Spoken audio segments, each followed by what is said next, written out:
दोस्तों, एक गरीब नौजवान ने 70 साल की एक मालदार बेगम से निकाह कर लिया, मगर 7 दिन बाद जब वह सुहागरात के लिए उस 70 साल की अपनी बीवी के पास पहुंचा तो वह उस बेगम को देखकर हैरान रह गया, क्योंकि उस बूढ़ी बेगम का अंदाज कुछ ऐसा था जो फुर्ती और बदन 18 साल की उम्र में भी नहीं पाया जाता, वह उसके अंदर था। लेकिन जरवान ने उसके साथ जो किया कोई सोच भी नहीं सकता था। एक दिन वह एक चाय की दुकान पर गया जहाँ सस्ती चाय मिलती थी। जरवान सोचने लगा कि चाय पीकर चलूंगा। उसने जेब में हाथ डालकर पैसे निकाले और गिनने लगा। पैसे गिनते हुए अचानक उसकी नजर सामने खड़ी एक बेगम पर पड़ी जो उसे बड़े गौर से देख रही थी। वह आंखों से जैसे कुछ कहना चाह रही हो, जिसका नाम खदीजा बेगम था। खदीजा बेगम कारोबारी, दुनिया की जानी मानी हस्ती थी जो व्यापार के मामले में मशहूर थी। जैसा उनका नाम वैसा ही काम था। बहुत महंगी साड़ी और महंगे जेवर पहने हुए थी। खदीजा बेगम जरवान से बोली, क्या तुम ही जरवान खान हो? जरवान ने हैरत से उसकी तरफ देखा और हाँ में सिर हिलाते हुए कहा, हाँ मैं ही जरवान खान हूँ। आवाज सुनकर ऐसा महसूस हो रहा था जैसे वह बहुत थका हुआ हो। खदीजा बेगम उसकी तरफ गौर से देखती रही और फिर धीरे से कहा,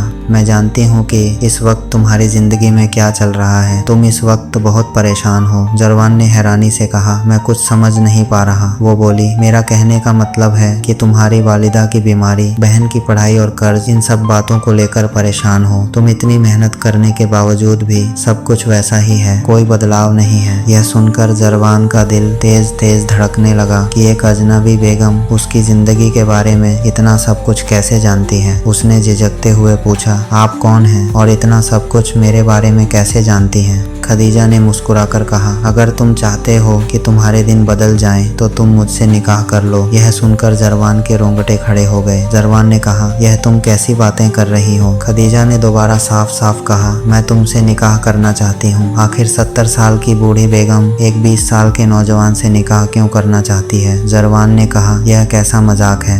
खदीजा ने कहा, मजाक नहीं, तुम्हारे लिए एक ऑफर है। अगर कबूल कर लोगे तो तुम्हारी वालिदा का इलाज कराऊंगी। कबूल कर, तुम्हारी वालिदा का इलाज कराऊंगी, तुम्हारी बहन को भी पढ़ाऊंगी और तुम्हारा सब कर्जा भी चुका दूंगी। इन सब की जिम्मेदारी मेरी। तुम्हें हर परेशानी से आजाद कर दूंगी। तुम्हारी जिंदगी बेहतरीन हो जाएगी। जरवान के दिमाग में कई सारे सवाल उठ रहे थे। उसने गहरी सांस ली और पूछा, इसके बदले में मुझे क्या करना होगा? खदीजा बेगम ने फौरन जवाब दिया, इसके बदले में तुम्हें मुझसे निकाह करना होगा जो लिखित रूप में होगा। निकाह के बाद भी तुम्हारी आजादी पर कोई आंच नहीं आएगी। तुम अपनी जिंदगी अपने तरीके से जी सकते हो, लेकिन तुम्हें मेरी कुछ शर्तें माननी होंगी। खदीजा बेगम की बातें सुनने में जितनी आसान लग रही थी, उन्हें मानना उतना ही मुश्किल था। वह उसकी बातों को सुनकर वहां से चला गया। खदीजा बेगम भी अपनी महंगी गाड़ी में बैठकर चली गई। कुछ दिन तो गुजर गए, लेकिन वह अपने परिवार की हालत के सामने मजबूर हो गया। कर्ज वालों ने रात दिन का जीना हराम कर दिया था और सोचने लगा, अगर मैं उस अमीर दौलतमंद बेगम की बात मान लूं तो मेरी वालिदा की जान बच सकती है और मेरी बहन की जिंदगी भी संवर सकती है। वो बहुत बेबस होकर खदीजा के पास पहुंचा और उसकी सारी शर्तें मानकर जरवान ने उससे निकाह कर लिया। कुछ गवाहों की मौजूदगी में जरूरी कागजों पर उन दोनों के दस्तखत हुए और उसके पारे दोनों का निकाह सादगी से हो गया। पहली बार उसने किसी केल्ले में कदम रखा था। उसके दिल में अजीब सी घबराहट हो रही थी। जरवान को यकीन नहीं हो रहा था कि उसका निकाह दुनिया की अमीर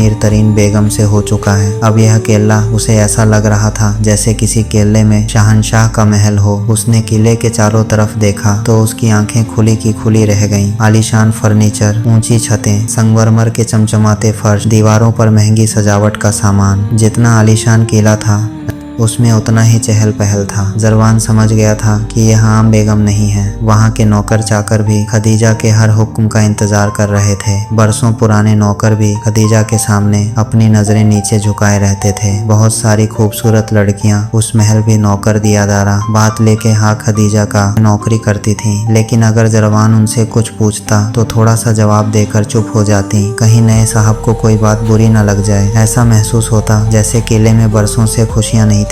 रात के अंधेरे में ऐसा लगता हर वक्त लड़के लड़कियां जरवान के हुक्म का इंतजार करते थे, लेकिन फिर भी उसे न जाने अजीब सी घुटन हो रही थी। लेकिन जब वह मुड़कर देखता तो सन्नाटे के अलावा कुछ भी दिखाई न देता। दिन गुजरते गए। धीरे धीरे जरवान को किले के सबसे बड़े राज के बारे में पता चला। किले की दूसरी मंजिल पर एक बहुत बड़ा और भारी दरवाजा था जो हमेशा बंद रहता। उस दरवाजे पर एक बड़ा मजबूत ताला लगा हुआ था। उस दरवाजे की बहुत कड़ी निगरानी थी। जरवान सोचने लगा, दरवाजे के पीछे क्या है, इसका राज क्या है। इतना बड़ा और भारी भरकम ताला लगाने के बावजूद भी निगरानी क्यों है। जरवान के दिमाग में कई सारे सवाल उठ रहे थे। उसे शक होने लगा कि इतनी चमकती हुई किले के बीच इस अंधेरे कमरे में क्या है।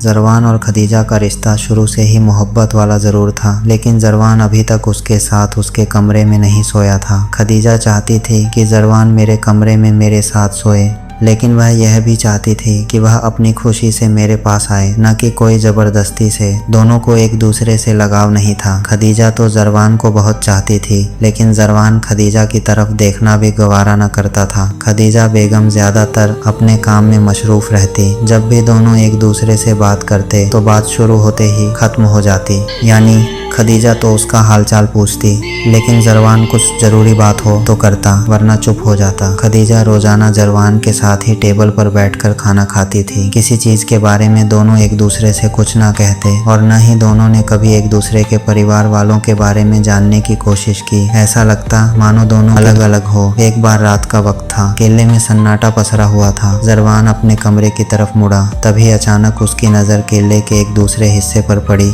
जहाँ उसे रोशनी दिखाई दी। यह देखकर वह वहीं ठहर गया। उसने देखा कि यह रोशनी खदीजा के रहने वाले कमरे से आ रही थी। यह कमरा किले के सबसे बीच वाले हिस्से में था। खदीजा के अलावा किसी और को वहां जाने की इजाजत नहीं थी। खदीजा तो जरवान को अपने कमरे नहीं था के लिए बेकरार थी, लेकिन जरवान ने कभी भी उस कमरे में जाने की कोशिश नहीं की। वो अपने आप को जबरदस्ती रोक लिया करता था। लेकिन एक कमरा और था जिसके ऊपर मजबूत ताला लगा हुआ था। वो उसमें जाने की कोशिश करता, जाने कर कोई रोक लेता था और कहता, साहब उस कमरे में जाना मना है। जरवान हैरानी से पूछता, ऐसा क्यों? लेकिन पलटकर कोई जवाब न मिलता। एक दिन रात को उसने धीरे धीरे कमरे की तरफ कदम बढ़ाए। वह दरवाजे के पास पहुंचा और कान लगाकर सुना कि खदीजा किसी से बात कर रही है। जिस अंदाज में वह बात कर रही थी उसे सुनकर जरवान का दिल जोर से धड़कने लगा। वह समझ नहीं पा रहा था कि ऐसा क्या राज है जो खदीजा की जिंदगी से जुड़ा हुआ है, लेकिन अब उसे यकीन हो गया था कि बहुत कुछ ऐसा है जो उससे छुपाया गया। उसके दिमाग में कई सारे सवाल थे। आखिर ऐसी क्या बात है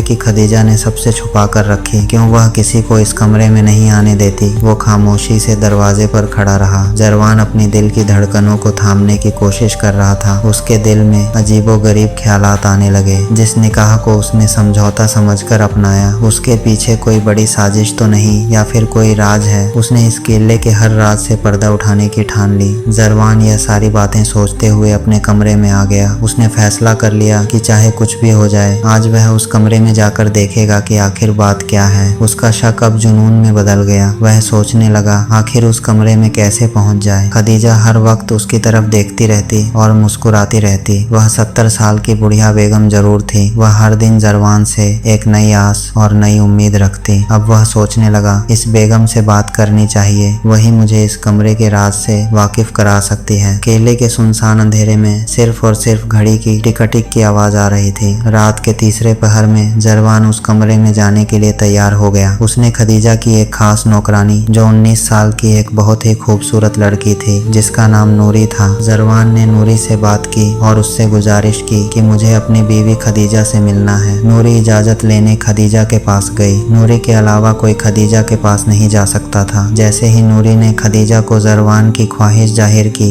खदीजा खिल उठी और उसने नूरी के हाथ चूमे और कहा, जल्दी से भेज दो। नूरी ने जरवान को जाने की इजाजत दे दी। जरवान एक 22 साल का खूबसूरत हट्टा कट्टा नौजवान था। उसने जाकर खदीजा के दरवाजे की घंटी बजाई। खदीजा ने दरवाजा खोला और दिल खोलकर उसका स्वागत किया। जरवान भी सोच रहा था, जब तक इसे खुश नहीं करूंगा, अपना नहीं बनाऊंगा, तब तक राज जाहिर कैसे होगा। कमरा गुलाबों की खुशबू से महक रहा था। खदीजा खड़ी थी, चेहरे पर चमक, आंखों में मोहब्बत। जरवान जैसे ही कमरे में दाखिल हुआ, उसका दिल धड़कने लगा। लगा। जरवान धीरे से हैरानी में बोला, खदीजा जी, आप तो 18 साल की सी लग रही हो, ये कैसे हो सकता है? खदीजा मुस्कुराई। एक चमक उसके चेहरे पर थी। वो धीरे धीरे जरवान के पास आई और बोली, प्यार में उम्र नहीं होती जरवान जी। औरत जब सच्चा प्यार करती है तो उसकी रूह जवान हो जाती है। मैंने तुम्हें सिर्फ अपने माल दौलत और केले का वारिस नहीं बनाया, दिल का भी मालिक बनाया है। कमरा अब पूरी तरह मोहब्बत की नमी से भीग चुका था। जरवान बिस्तर के पास बैठा था और खदीजा उसके पास आकर धीरे से बैठ जाती है।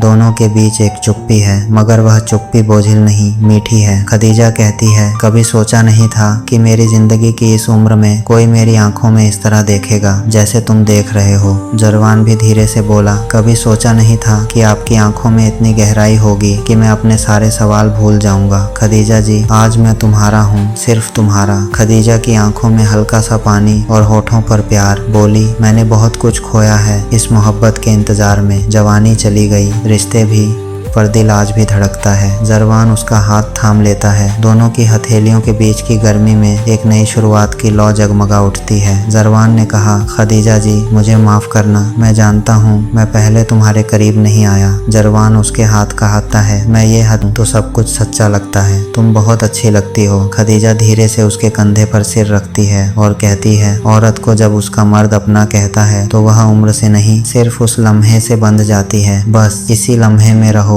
जरवान, और मैं तुम्हें वह प्यार दूंगी जो कभी किसी ने तुम्हें नहीं दिया होगा। जरवान उसकी आंखों में देखता है, फिर उसके माथे को चूमता है। एक लंबी सांस लेकर कहता है, आज मैं तुम्हारा हूँ, बिना शर्त बिना सवाल। बाहर बारिश होने लगती है, हवाओं में गुलाब की खुशबू फैलती है। रात गहराती जा रही थी, मगर कमरे में वक्त जैसे थम सा गया था। हल्की लाइट की लौ अब धीमे धीमे डगमगा रही थी, लेकिन जरवान और खदीजा की नजरों में अब एक गहराई थी, भरोसे की, मोहब्बत की। जरवान ने खदीजा का हाथ अपने सीने पर रखा और कहा, यह धड़कन अब तुम्हारी है, जब तक यह चलेगी मैं तुम्हारा रहूंगा। खदीजा की आंखों में चमक थी और उस चमक में जवानी नहीं, एक सच्चे प्यार की रोशनी थी। वो करीब आई, उसके सीने पर माथा रखकर बोली, मैंने अपने जीते जी बस 2 बार जी भर के सांस ली है। एक जब तुमने मुझे अपनी बीवी कहकर पुकारा, और अब जब तुमने मुझे अपना कहा। जरवान ने उसके बालों को धीरे धीरे सहलाया, जैसे उसकी हर झुकी लत में मोहब्बत की कसम दे रहा हो। खदीजा के होठ कांपे, मगर बात सिर्फ एक निकली, आज मेरी ख्वाहिश पूरी हो गई। आज मेरे दिल के हर खाली कोने में तुम बस गए हो। जरवान मुस्कुराया,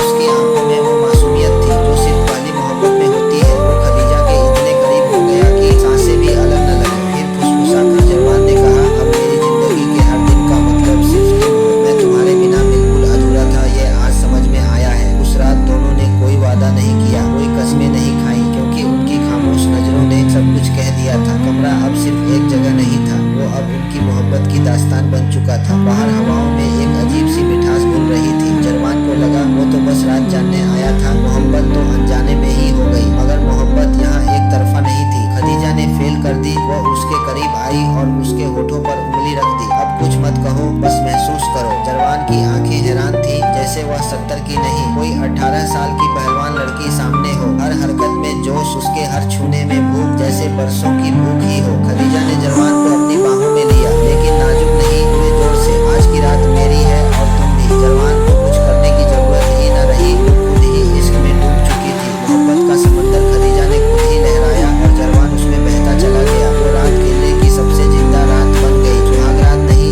एक तूफानी इश्क की दास्तान बन गई। सुबह हुई तो नौकरानियां भी कानाफूसी करने लगी। आज तो बेगम साहिबा जवानी की मिसाल बन गई और अब साहब जी भी प्यार में गुलाम हो गए। वो हर वक्त यह सोचता कि न जाने उस कमरे में क्या होगा, कौन सा गहरा राज छुपा था। जरवान ने वहां पहुंचकर देखा कि आज दरवाजा आधा खुला था। यह देखकर उसका दिल जोर जोर से धड़कने लगा। जरवान ने हिम्मत दिखाई, दरवाजा खोलकर कमरे के अंदर कदम रखा। कमरे में हल्की रोशनी हो रही थी। कमरे में रखा सामान बहुत पुराना था। कमरे के दूसरी तरफ एक बहुत बड़ी लकड़ी की अलमारी थी, जिसमें कई सारी फाइलें रखी थी, जिसे देखकर वह हैरान हो गया। उसी दौरान उसका ध्यान उसी के बगल में रखी मेज पर गया। वह धीरे से उसके पास गया। उसकी नजर एक मोटे लिफाफे पर पड़ी, जिसके